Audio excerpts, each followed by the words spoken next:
Okay, Stuart, what's happening with the proposed new law for mandatory data sharing? Whilst there hasn't been a lot happening publicly in the last few months on mandatory data sharing, I can assure everyone out there that there's been a lot happening behind the scenes.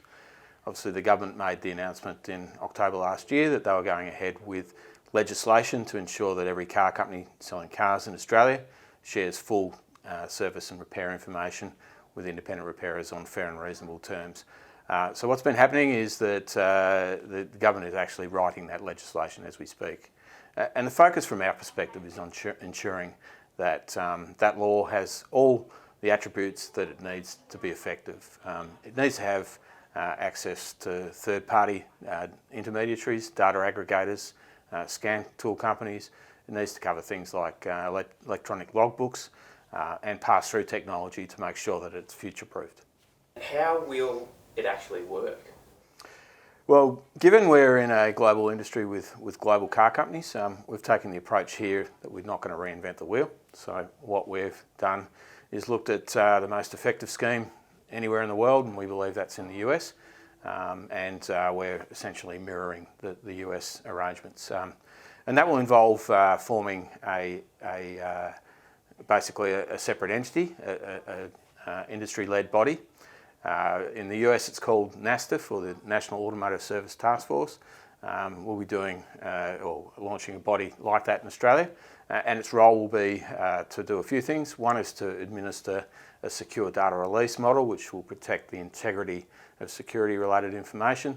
It will also have an independent technical panel to provide advice to the group on definitional issues and so on.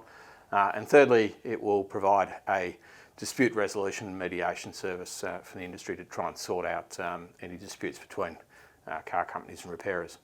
That all sounds promising and good progress. What's the timing though on this?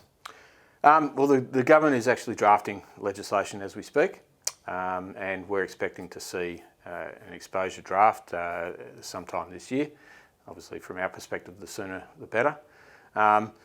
But work is already moving forward on forming the industry body. In fact, we got off the phone earlier today to our counterparts in the US, talking about essentially licensing the secure data release model from NASTF in the US and being able to basically bring that across to Australia and tailor it, which will provide that infrastructure. And the good news is that the Americans are committing their full support to help us get this scheme up and running. I know that many people out there are wanting this to happen sooner rather than later, and no one more than us.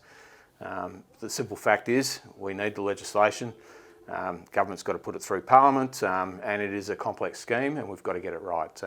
But I can assure everybody out there that the AAA's highest priority is making sure that we get this scheme in place and that it's an effective scheme that ensures that flow of information out to independent repairers so you can all get on with doing what you do best, which is providing competition and choice for Australian car owners.